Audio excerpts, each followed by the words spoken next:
Bismillahirrahmanirrahim. Saudara-saudara dan hadirin sekalian, pertama-tama kesempatan yang sangat membahagiakan ini akan saya gunakan untuk menyertai saudara-saudara semuanya, memanjatkan puji syukur kehadirat Tuhan Yang Maha Kuasa karena rahmat-Nya pada hari yang cerah ini kita dapat bertatap muka dalam rangka kunjungan kerja untuk meresmikan berbagai proyek yang telah selesai dibangun di NTT ini. Sungguh saya sangat gembira mendengarkan laporan dari Saudara Gubernur pembangunan di NTT sangat pesat, dan mudah-mudahan ini pula dirasakan oleh masyarakat dan rakyat di NTT pada umumnya. Sebagaimana juga kita telah maklum, kita telah menyelesaikan pembangunan jangka panjang yang pertama dari 25 tahun, yang kemudian kita masuki pembangunan jangka panjang yang kedua. Pelita pertama daripada pembangunan jangka panjang yang kedua telah kita masuki. Kita sekarang sudah berada di tahun ketiga daripada pembangunan 5 tahun yang ke-6 itu. Dan ini tentunya juga merupakan kelanjutan dan peningkatan daripada pembangunan itu. Seperti tadi telah saya katakan, sebenarnya untuk mencapai masyarakat adil dan makmur berdasarkan Pancasila, terus makmur dalam keadilan, adil dalam kemakmuran yang diamanatkan oleh Undang-Undang Dasar 45 dan menjadi cita-cita perjuangan kita, sudah kita usahakan sejauh mungkin agar supaya benar-benar cita-cita itu akan bisa kita capai. Tapi sadar, tidak mungkin cita-cita itu kita capai dengan sekaligus, tapi harus secara bertahap, dan dengan perencanaan yang teratur dan tertib. Tidak bisa kita akan mengharapkan begitu punya keinginan segala sesuatunya terjadi. Mempunyai rencana yang baik terus bisa dikerjakan, tidak. Semuanya harus kita timbang-timbang baik-baik agar supaya perencanaan itu yang realistis, artinya sesuai dengan keadaan. Kita telah menentukan pembangunan manusia seutuhnya dan pembangunan masyarakat, berarti masyarakat Indonesia secara keseluruhannya. Dan kita telah menentukan pula tumbuhan daripada pembangunan ialah trilogi pembangunan: stabilitas nasional, pertumbuhan, dan pemerataan. Kita tidak hanya mengejar pertumbuhan, tapi sekaligus pemerataan dalam menuju pada keadilan. Pada sesuatu adil dalam makmur, makmur dalam keadilan. Dan untuk mengikutsertakan seluruh daripada rakyat, fakta atau kenyataan daripada pelaksanaan program ini dengan tujuan agar supaya tidak ada satu desa pun yang tidak melaksanakan pembangunan, yang jumlahnya 65.000. Maka sejak semula kita telah melaksanakan apa yang kita sebut program Inpres Desa, das pelaksanaan pembangunan dengan melewati instruksi Presiden daripada dana yang diberikan oleh anggaran langsung kepada daerah dan langsung kepada desa. Inpres desa kita berikan, Inpres kabupaten kita berikan, Inpres daerah tingkat 1 kita berikan, seluruhnya itu kita berikan seluruh Indonesia. Inpres SD kita berikan, Inpres puskesmas kita berikan, Inpres obat-obatan kita berikan, dan lain sebagainya. Ini adalah semuanya dalam program pemerataan daripada keseluruhan pembangunan, sehingga kenyataannya tidaklah ada desa pun yang sebenarnya tidak melaksanakan pembangunan. Akan tapi hasilnya bagaimana? Dalam rangka mengurangi kemiskinan selama 25 tahun belum keseluruhannya bisa teratasi, baru menurunkan saja. Kalau dulu permulaan pembangunan yang miskin dari 100 orang itu 60 yang miskin, dan setelah 25 tahun dari 100 orang masih 14 yang miskin. Belum keseluruhannya bisa kita walaupun itulah kita usahakan. Begitu pula daripada hasil pembangunan, ternyata bahwasanya di kawasan Indonesia bagian barat berhasil lebih maju daripada kawasan Indonesia bagian timur. Apa sebabnya? Karena potensinya sangat berlainan. Yang sekarang digambarkan sebagai kesenjangan antara barat sama timur, ya seolah timur itu anak tirikan, tidak diperhatikan. Sebenarnya tidak demikian, semuanya diberikan yang sama, tapi karena sebenarnya potensinya adalah sangat berlainan. Potensi di barat, potensi sumber daya manusia, potensi daripada kekayaan alam, potensi daripada kemampuan dan lain sebagainya, dan juga daripada kemampuan yang ada lain daripada Indonesia bagian timur. Potensi daripada infrastrukturnya telah ada di barat, tapi di timur belum ada. Kita bangun sedikit kemudian lantas bisa berkembang, tapi timur tidak. Tapi ini bukan lantas landasan seolah dianaktirikan, sama sekali tidak. Karena potensi kemampuan yang ada daripada wilayah kawasan barat sama timur sangat berbeda. Dengan demikian, setelah kita ketahui sekarang ternyata masih ada 14% yang hidup di bawah garis kemiskinan, dan di antara 65.000 masih 22.000 desa yang tertinggal. Ternyata sebagian di Indonesia Timur, kita tambah lagi dengan kegiatan pemerataan adanya IDT, Impres Desa Tertinggal, agar supaya desa-desa yang mulai Impres mulai dari 100.000 sampai sekarang mendapat 6,5 juta. Yang 5 juta untuk pembangunan, 1 juta untuk PKK, yang 500.000 adalah untuk pemuda. Itu seluruhnya sama, tidak ada berbeda. Tapi sekarang walaupun sama, ternyata desa-desa di barat lebih maju daripada desa-desa di sebelah timur. Kenapa? Potensinya. Karena itu sekarang kita nilai desa yang tertinggal itu kita dorong lagi agar bisa mengejar dengan melewati Impres Desa Tertinggal yang kerumunan jumlahnya 22. Secara kebetulan setelah kita lihat seluruh desa di NTT dijadikan desa tertinggal. Misalnya desa tertinggal di sampingnya mendapat Impres yang biasa sama 6,5 juta, maka tiap-tiap tahun diberikan 20 juta selama 3 tahun. Di samping itu juga didampingi oleh pendamping, dan modal 20 juta itu akan merupakan modal bergulir, artinya revolving yang tidak akan ditarik, akan terus berada di desa itu. Jadi sedikitnya adalah 60 juta di desa itu yang akan merupakan modal terus berada di desa itu. Dan tidak ada penarikan, tidak ada beban bunga dan lain sebagainya, tapi dikelola oleh masyarakat di desa agar supaya desa tertinggal. Apakah kurang infrastrukturnya, kurang keterampilan daripada desa penduduknya bisa ditingkatkan. Karena itulah perlu adanya pendamping untuk dapat memanfaatkan, walaupun sebenarnya tidak banyak 60 juta, tapi kalau kita hitung di desa kan juga banyak, itu tidak sedikit. Soalnya sekarang tinggal cara memanfaatkan daripada uang tersebut. Ini merupakan wujud daripada pemerintah, usaha pemerintah dalam rangka melaksanakan pemerataan daripada pembangunan menuju pertumbuhan yang memanfaat pula stabilitas nasional yang telah kita capai ini. Saya ingin nanti mendengarkan sampai di mana maksud dan tujuan daripada program Impres pemerataan, dan ditambah dengan Impres desa itu ada manfaat atau tidak, dan juga daripada pendamping dengan sini nanti akan saya minta bagaimana itu baiknya agar supaya betul-betul manfaat daripada modal revolving dan modal bergulir yang 60 juta itu akan terus berkembang sehingga nanti akhirnya desa itu akan menjadi mandiri. Di samping daripada itu, ternyata daripada 14% daripada rakyat kita yang hidup di bawah garis kemiskinan tidak hanya di desa tertinggal, ada juga yang desa tidak tertinggal, dan jumlahnya tidak sedikit, 11,5 juta. Itu sudah separuh kurang sedikit daripada di daerah desa tertinggal. Ini lantas sekarang lain caranya kita mengembangkan dalam kehidupan negara Pancasila, mengembangkan daripada kehidupan bergotong royong bagi mereka yang telah mampu memanfaatkan waktu sehingga berhasil daripada pembangunan ini dan menjadi orang yang mampu, maka mereka harus memikirkan rakyat kita, masyarakat kita yang masih hidup di bawah garis kemiskinan dengan kemitraan, terus membantu.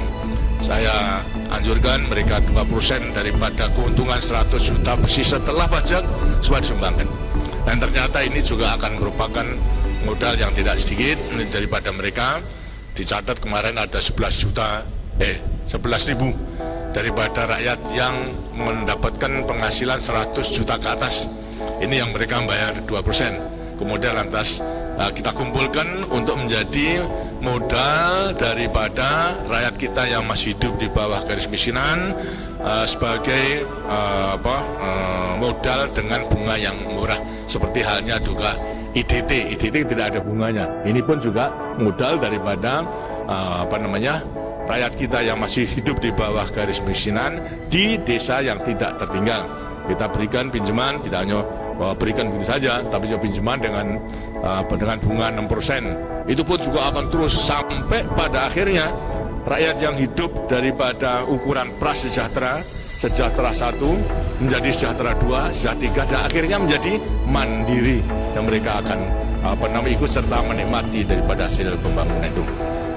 Saya bergembira bahwasanya untuk pembangunan pertanian di sini juga dibangun daripada beberapa waduk dan embung-embung yang untuk kepentingan daripada minum maupun juga minum sapi, karena memang peternakan di sini adalah sangat bisa diandalkan. Dulu pernah kalau tidak salah NTT pernah ekspor ternak ke Hong Kong dan sebagainya, tapi sekarang tidak bisa. Tanpa sebabnya karena untuk mencukupi kebutuhan dalam negeri aja kita itu masih kurang. Kita sekarang itu mengimpor sapi dari Australia kurang lebih 250.000 yang hidup. Daging pun juga rumpis 250.000, berarti 500.000 kita impor. Ini kalau bisa dikembangkan oleh rakyat di timur, di NTT, kan berarti merupakan satu pasaran. Karena itulah harus kita usahakan peternak. Apalagi sekarang juga ditambah dengan adanya peternakan burung unta yang merupakan yang baru. Ini juga akan bisa menambah penghasilan, karena akan kita lakukan tidak ada perusahaan tapi dengan sistem PIR. Jadi peternakan inti rakyat terpadu, di mana inti akan mengikut sertakan rakyat sebagai plasma. Plasma artinya akan mendapatkan burung untanya untuk kemudian lantas karena dipelihara, lantas bukan nanti menjual untanya, akan tapi yang dijual apa? Hasilnya daripada unta, yang dijual burung unta. Hasilnya apa? Hasil telurnya. Telurnya itu akan diteteskan. Telurnya satu aja harganya berapa? Tahu? Sama dengan satu sapi. 400-an ribu itu harganya, bahkan lebih. Itu yang akan telurnya cukup besar. Barangkali 20 telur ayam barangkali. Itu nanti yang akan diteteskan dan kemudian lantas akan dibesarkan sampai kepada 1 tahun, dan akan menjadi burung unta yang bisa dipotong, dan sekarang memang sangat digemari. Apa sebabnya? Pasarannya mencukupi atau sangat luas di negara-negara maju, disebabkan karena negara maju yang sekarang sudah makmur itu takut kolesterol. Jadi sapi itu banyak kolesterolnya. Nah, burung unta itu tidak ada kolesterolnya, karena itulah sangat digemari. Jadi sekarang merupakan pelopor peternakan burung unta di NTT ini. Sudah ada 6 perusahaan yang mengajukan, tapi yang sekarang ada di NTT 1. Ini dengannya akan nambah penghasilan daripada rakyat, karena diharapkan rakyat ikut serta, tidak hanya melihat saja, tapi ikut serta. Karena itu harus belajar pulang. Begitu pula daripada kegiatan-kegiatan lainnya yang bisa kerajinan rakyat yang bisa ditingkatkan untuk diekspor, dan secara pembangunan keseluruhnya memang telah ditentukan bahwa Indonesia, kawasan Indonesia Timur akan dibangun kantong-kantong kawasan pembangunan pembangunan ekonomi terpadu KAPET. Ini tidak seluruhnya bisa, tapi kantong-kantong. Mudah-mudahan salah satu pula akan bertempat di NTT ini, sehingga nanti industri kawasan industri juga akan datang kemari. Dan produk daripada rakyat bisa diproses di situ, sehingga nilai tambahnya itu akan menjadi besar. Demikianlah, tidak perlu khawatir bahasanya seolah-olah sekarang ini rakyat di kawasan bagian timur Indonesia merasa tertinggal, lantas kecil hati. Tidak, itu kata tinggal karena memang potensinya.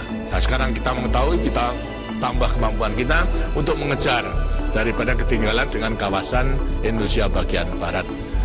Insya Allah semuanya akan bisa dilaksanakan. Nah, sekarang saya akan minta mengenai pengalaman dari penggunaan dana IDT, karena di sini seluruh desa sekarang, seluruh desa di NTT memperoleh ITT, Impres Desa Tertinggal ini. Siapa yang ingin mengungkapkan daripada daerah desa ITT, ITT?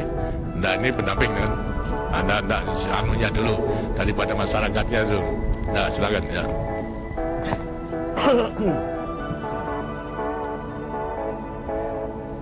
Salam sejahtera, Bapak Presiden yang kami hormati. Nama saya Nixon Tajauju, Ketua Pokmas IDT Bina Mandiri dari Kelurahan Bonsabu, Kecamatan Alak, Kota Madia Kupang. Anggota Pokmas 25 KK, dana yang diterima Rp5.850.000 atas bimbingan dan dorongan pemerintah dan pendamping IDT.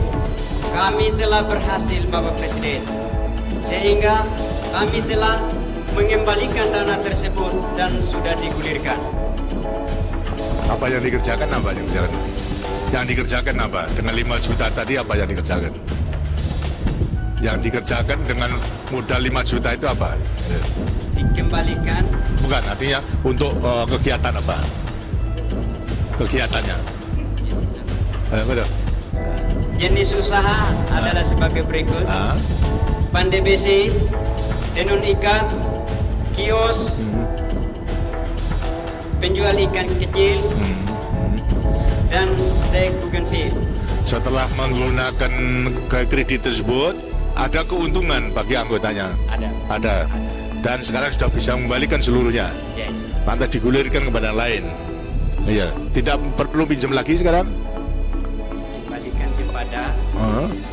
Dikembalikan kepada Pokmas kami atau digulirkan kepada Pokmas kami, Bapak Presiden. Digulirkan di dalam kelompok itu. Pokmas itu. Oh, baik. Justru karena dalam kelurahan kami jumlah kakak miskin 240 kakak. Oh, begitu. Dan semuanya sudah menerima dana IDT.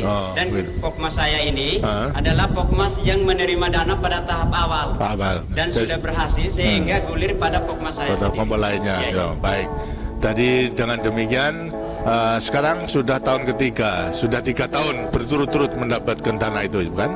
Nah, lantas untuk selanjutnya, apakah dengan keuntungan itu bisa memenuhi kebutuhan hidupnya?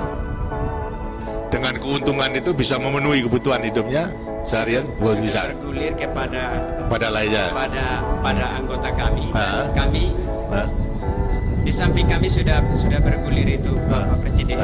Kami sudah dimotivasikan untuk berusaha lebih giat sehingga kerinduan atau keinginan kami dalam berusaha ini dan terjawab dari BRI yang kami telah suntik dana berupa pinjaman lunak atau kredit lunak. Baik. Jadi dengan demikian 17 juta bagi 26 kakak di Pokmas kami, termasuk di Pokmas saya yang dapat 4 orang, masing-masing Rp500.000. Jadi baik. ini saya terima kasih. Dengan demikian sudah meningkat daripada menggunakan dana Impres, sekarang sudah meningkat pada penggunaan dana bank gitu ya. Daripada itu memang yang diharapkan. Dan secara kelompok bersama-sama, syukur kali-kali sudah mandiri juga bisa berorang. Tapi bagaimanapun juga kerja bersama kelompok itu adalah baik supaya kegotong royongan. Dan terus terang, jadi terus terang aja tanpa artinya basa-basi. Ada manfaatnya daripada IDT ini? Ada. Baik, terima kasih. Sampaikan salam saya pada anggota kelompoknya agar supaya terus berusaha sedemikian rupa sehingga akan bisa dinikmati oleh anggota kelompok dalam melakukan kegiatan itu. Ada saran-saran lain? hanyalah kami ingin menyatakan ucapan terima kasih kami. Baik, terima kasih. Oleh karena kami sudah dapat diangkat dari taraf hidup yang sungguh memprihatinkan, sehingga kami sudah berubah. Contohnya Bapak Presiden, kalau saya punya kelurahan itu terlalu banyak orang tua, banyak kalau bahasa kami di sini, Bapak Presiden. Sehingga atap rumah kami itu banyak yang terbuat dari daun dulu. Tapi sekarang sudah beratap seng. Dan juga lantai dulu dari tanah Yang tanah Setelah merah kita- Pak Presiden. Jadi kami punya sepatu ini disetel dari semen tanah merah. Baik, Tapi terima kasih. sekarang sudah lantai Baik. dari semen. Ya. Berdasarkan kenyataan ini Bapak Presiden, maka saya atas nama semua anggota Pokmas menyampaikan terima kasih kepada Bapak Pemerintah Orde Baru yang telah mencanakan satu program yang menyentuh langsung kepada kami rakyat kecil. Baik, terima kasih. Mudah-mudahan Di memang samping itu kami juga mohon petunjuk dan arahan kepada Bapak Presiden pada saat ini. Kiranya kami dapat tetap diarah dan dibimbing supaya kami dapat melangkah lebih maju ke arah hidup yang lebih baik dari hari ini, Bapak Baik, Presiden. terima kasih, insyaallah. Dan akhirnya saya atas nama semua anggota Pokmas Baik. menyatakan siap mensukseskan pemilihan umum 1997. Baik, terima kasih sekali. Dan itu memang kewajiban kita dalam terus serta melaksanakan pemilihan umum, karena itu merupakan bentuk dan wujud daripada kedaulatan yang ada pada rakyat. Kedaulatan ada pada rakyat, tapi dipercayakan kepada pemimpin yang melewati pemilihan umum. Karena itulah kesempatan 5 tahun sekali rakyat harus menggunakan haknya itu untuk memilih pemimpin yang akan dipercaya sebagai pemegang kedaulatan daripada rakyat itu. Saya sekali lagi saya sampaikan terima kasih dan saya gembira bahwa kemajuan itu ada, dan mudah-mudahan setelah ada kemajuan akan terus meningkat sehingga betul-betul rakyat akan hidup dengan makmur. Terima kasih. Silakan. Ya. Sekarang dari pengalaman dari pendamping, coba silakan. Ya.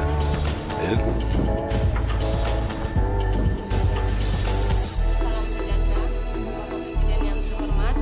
Saya Imelda Manafe, pendidikan sarjana hukum. Saya adalah salah satu pendamping dari 1892 pendamping yang ada di Nusa Tenggara Timur. Sementara ini saya mendampingi Pokmas IDT di Kelurahan Buanino dengan jumlah kakak miskin 274 dan sudah terbentuk dalam 9 Pokmas. Selain membina Pokmas agar sukses, sebagai pendamping saya ingin menciptakan lapangan kerja dengan melihat peluang yang ada dari usaha Pokmas itu. Dan dengan bantuan paket modal usaha dari Pemda tingkat 1, saya sudah membuka usaha konveksi, yang mana usaha saya ini turut mendukung usaha Pokmas yang sebagian besar adalah tenun ikat. Pokmas menenun, Pak. Dari hasilnya saya ambil dan membantu memasarkan, bahkan saya kelola lebih lanjut. Saya jahit dalam berbagai jenis pakaian. Dan dari usaha konveksi ini juga sudah berkembang ke usaha kios, yang mana sudah menyerap 3 orang tenaga kerja, 2 untuk tenaga jahit dan 1 untuk kios. Dan saya juga sangat bersyukur dengan adanya program IDT ini, Bapak, di mana Pokmas yang kami dampingi itu bisa berhasil, pendamping pun turut berhasil. Kita juga menjaga antisipasi jangan sampai satu ketika Pokmas berhasil, pendamping yang menjadi calon kakak miskin baru, Pak. Baiklah, terima kasih. Saya sangat menghargai daripada usaha-usaha memang dipercayakan pada para pendamping. Kita mengetahui daripada sumber daya manusia rakyat kita masih sangat sederhana, cara berpikirnya maupun pengalaman belum ada, karena itu perlu pendamping sarjana yang setidaknya setelah mempunyai ilmu, pengetahuan maupun juga cara berpikir yang secara sistematis sehingga bisa memberikan saran-saran kepada rakyat pada umumnya apa yang harus dilakukan dengan setepat-tepatnya sesuai dengan keadaan daerah itu. Sementara saya bisa saya tanyakan suka dukanya apa itu Pak?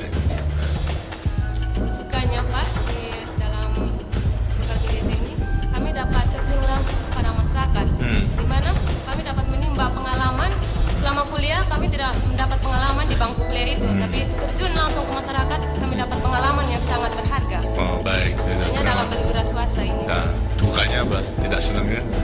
Kalau jauh. Dulunya waktu kuliah pandangan kami itu untuk menjadi pegawai negeri, tetapi selama mendampingi Pokmas ini pola pikir kami jadi berubah, Pak. Oh, kami betul. ingin menciptakan lapangan kerja. Saya kira memang benar dari saudara bahwa kita tidak bisa hanya belajar di perguruan tinggi saja.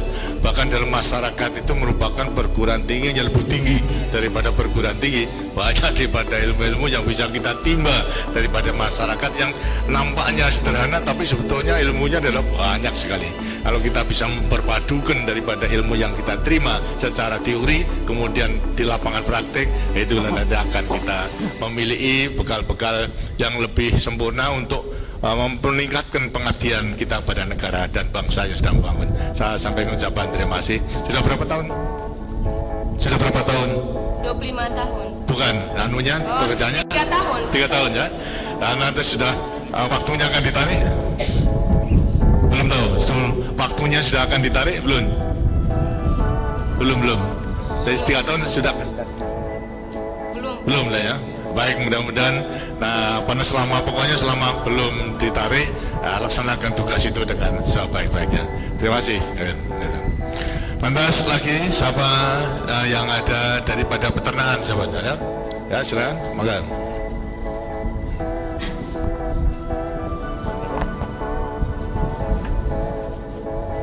Maju dikit. Bapak Presiden yang kami cintai, nama saya Frans Rajahaba. Saya Ketua Koperasi Unit Desa Unuhari dari Pulau Sabu, Kabupaten Kupang, pulau yang terkenal sebagai pulau yang paling kering dan gersang di NTT. Bapak Presiden, pada umumnya kami melihat kekeringan dan kegersangan itu sebagai bencana. Tapi di pulau kami sedang mencoba berusaha untuk melihat sinar matahari yang terik dan iklim kering itu sebagai potensi. Antara lain dengan melakukan budidaya rumput laut. Karena rumput laut ini mengandalkan air laut dan sinar matahari yang terik yang panjangnya 9 sampai 10 bulan dalam setahun. Budidaya rumput laut ini telah melibatkan kurang lebih 310 anggota KUD, dan tahun lalu kami berhasil memproduksi 250 ton yang kami jual ke pabrik di Bekasi, dan sebahagian kami melalui eksportir di Surabaya diekspor ke Denmark. Usaha lain dari koperasi kami, Bapak Presiden, adalah memanfaatkan padang sabana, padang rumput sabana dan pohon-pohon lahan kering yang survive di iklim kami ini, dan memanfaatkan tanaman-tanaman penghijauan